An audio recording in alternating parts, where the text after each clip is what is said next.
Bai, eguerdi on guztioi, eta eskerrik asko, prentsaurreko honetara etortzeagatik.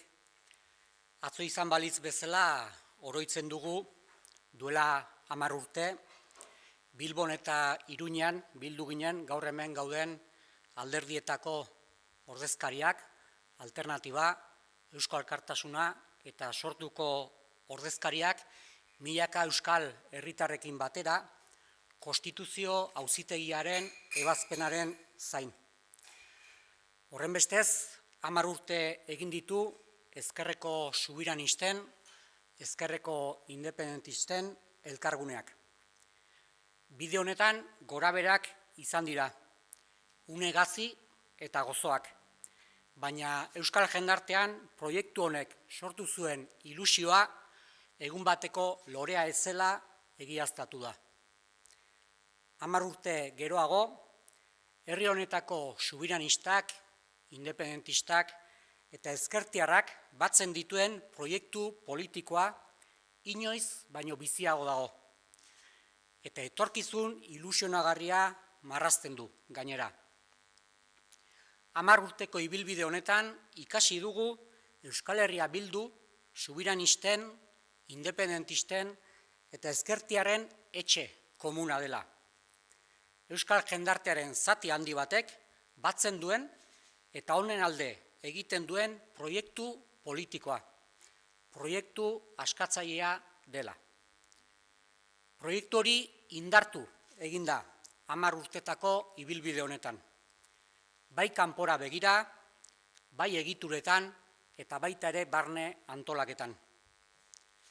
Ostegun honetan 4 urte beteko dira, Iruñeko baluarten egin genuen ekitaldi batean, 4 alderdiek konpromiso hau hartu genuenetik. Alderdi politikoen koalizio izatetik, sujetu politiko izatera pasatuko gara, bere nortasun eta militantziarekin. Irekia, inklusiboa, parte hartzailea eta demokratikoa. Fundazioaren alderdi politikoen autonomiari eta nortasunari kalterik egin gabe.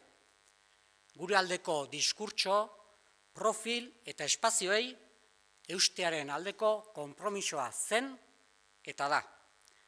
Izan ere, uste dugu horrek guztiak indartu egin duela Euskal Herria bilduk osatzen duen esparru komuna.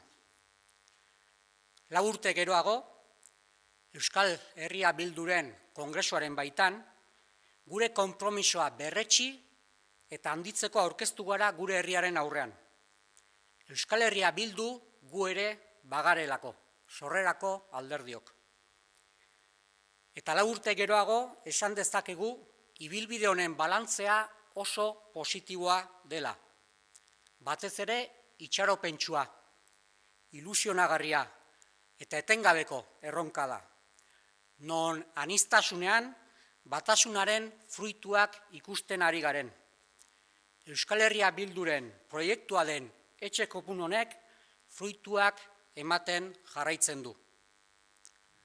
Harro gaudelako Euskal Herria bilduko kide izateaz, proiektu politiko, proiektu askatzaile kolektibo honetan parte hartzeaz. Eta batez ere, potentziala duen indarra delako, etorkizunari begietara begiratzen diona, proiektatzen dena eta etorkizunekoa dena. Harrokeriari gabe, baiezta dezakegu, baino era berean harrotasunez, proiektu hau heldu egin dela.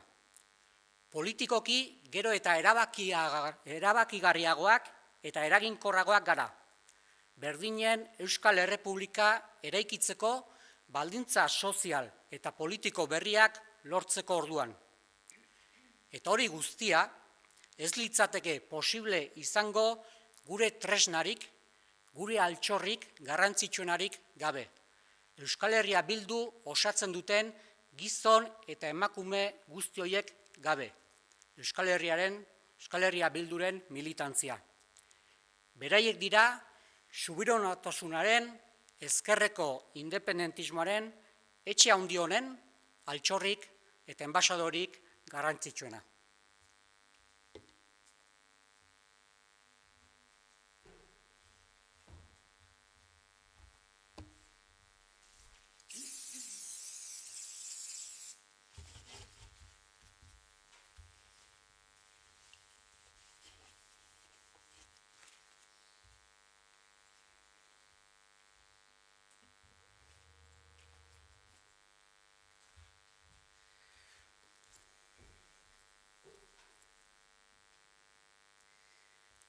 Horregatik, eskerrak emain nahi dizkiegu gure militantei eta oro har EH Bildunerari egindako lan neka ezinegatik. Eta kongresuko hilabete hontan egindako ekarpen guztiengandik. Eta aurrerantzean ere parte hartzea animatzen ditugu. EH Bildu indar politiko bizia da. Beti gora eraikia eta hori egunerokotasunean frogatzen da. Bide luzea egin dugu 10 urte hontan, baina egia da, oraindik asko egiteke badagoela eta kontzientea gara. Hemen gauden EH Bilduren sorrerako alderdi politikook, ziur gaude, kongresu hau inflexio puntua izango dela. Batzen gaituen proiektu politikorako. Kongresu hau, dagoeneko, oinarri batzuk ezartzen ari da. Azten ari den indar politiko gisa sendotuko gaituena. Bere oinarria etengabe zabaltzen duena eta gobernatzeko asmo argiak dituena. Ezkerreko subiranisten topagune gisa jaino ginen, herri hau eskenatoki berrietara bultzatzeko asmoarekin eta gizarte hau eraldatzeko jaio ginen. Pizkanaka lortzen ari gara, politikoki hobeak eta eraginkorragoak izatera bultzatzen gaituzten milaka militanteen lanarekin. Zior gaude, gure helburu guztiak lortuko ditugula. Y es que parece que fue ayer cuando los y las representantes de los partidos que nos reunimos aquí hoy, Alternativa Eusko Alkartasuna y Sortu, nos reuníamos en Bilbao y en Iruña junto con miles de ciudadanos y ciudadanas vascas esperando la resolución del Tribunal Constitucional. Y son ya 10 años de camino, 10 años de unión de fuerzas soberanistas de izquierda de nuestro país. Un camino, como todos los caminos, pues que ha tenido sus altibajos, sus dificultades, sus sobresaltos, pero también sus alegrías. Un camino que nos ha demostrado que la ilusión que generó en la sociedad vasca este proyecto no era flor de un día, como algunos y algunas auguraban. 10 años después, el proyecto político que une a las fuerzas políticas y agentes soberanistas de izquierda de este país está más vivo que nunca. Y no solo eso, es que además se dibuja un futuro ilusionante. Durante estos 10 años de recorrido hemos aprendido que EH Bildu, la casa común de soberanistas y la izquierda de este país, es el proyecto político que nos une y por el que apuesta además una gran parte de la sociedad vasca. Un proyecto que se ha ido fortaleciendo poco a poco a lo largo de todo este camino, tanto a nivel externo como a nivel interno, a nivel orgánico y a nivel organizativo y estructural. Este jueves se cumplirán 4 años desde que en un acto en el Baluarte de Iruña, los 4 partidos fundacionales, nos comprometíamos a pasar de ser una coalición de partidos políticos a ser un sujeto político, pero un sujeto político con su identidad y militancia, un sujeto político abierto, inclusivo, participativo y plenamente democrático. Un compromiso que afirmábamos entonces y hoy lo seguimos afirmando, sin perjuicio de la autonomía y la identidad de los partidos políticos fundacionales, abogando por mantener nuestros respectivos discursos, perfiles y espacios, porque es que además tenemos muy claro que todo ello no sirve más que para reforzar el espacio común de EH Bildu. Eskerrik asko.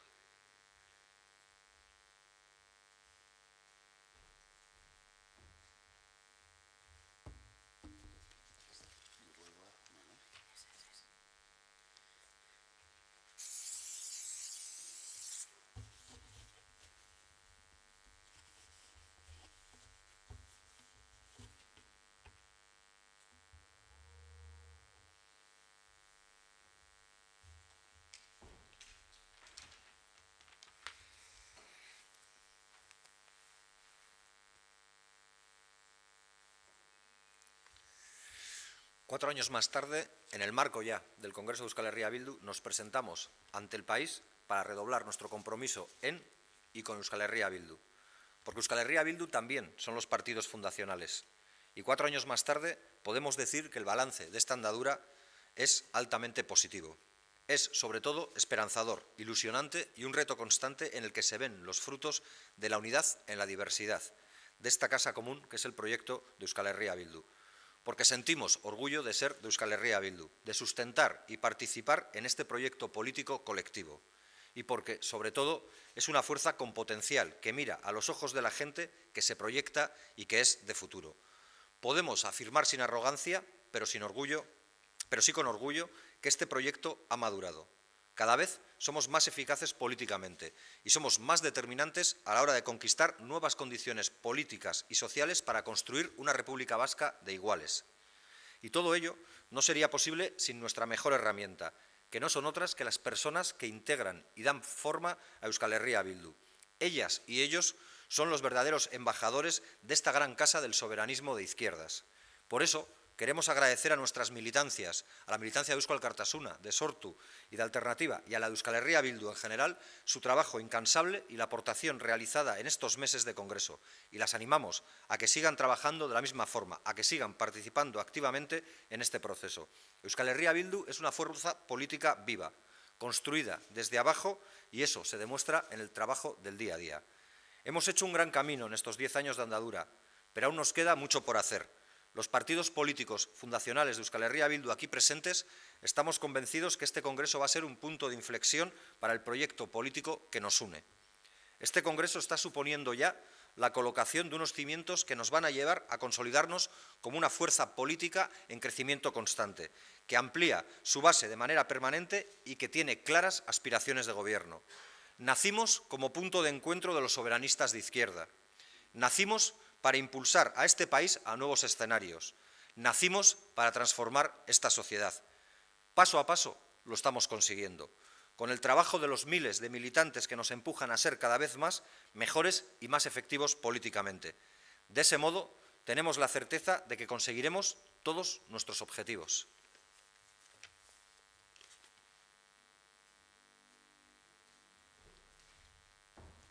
Egunon, galderen tarterako eskaera bakarra daukagu, aktualitateko gai bati lotua, EITB taldeko kazetari Mikel Ugaldek eskatu diguna, eta honela dio, MásMóvilek Euskalteli egindako opari buruzko balorazio bat egiteko eskatzen digu, euskaraz eta gaztelaniaz.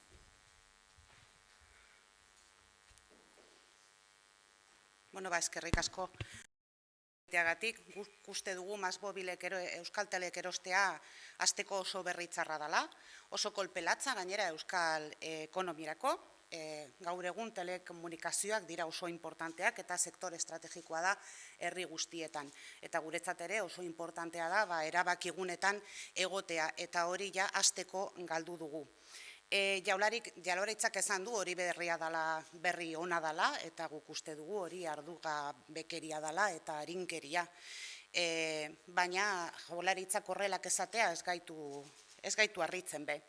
Ze Euskaltelen privatizazioaren atzean beti egon dira, hasiera-hasieratik babestu eta bultzatu dute prozesu hau, eta ez gaitu harritzen esan dudan moduan. Gogoratu behar dugu Euskaltel ere diru publikoarekin sortu zela. Arabako, Bizkaiko eta Gipuzkoako diruarekin, herritarron diruarekin, eta hori kapital ekonomikoeri hori esku pribatuetara pasatu da, ez?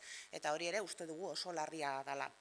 EH Bilduk behin eta berriz esan du, Euskaltel betirako arriskuaz hortarazi genuen, behin eta berriz, eta bai Arantza Tapiak, bai Urkulluk, esan dute etengabe arrisku hori ez egoela, eta hori ikusi dugu, denborak arrazoia eman digula. Decía que la absorción de MásMóvil a Euskaltel para nosotras es muy mala noticia.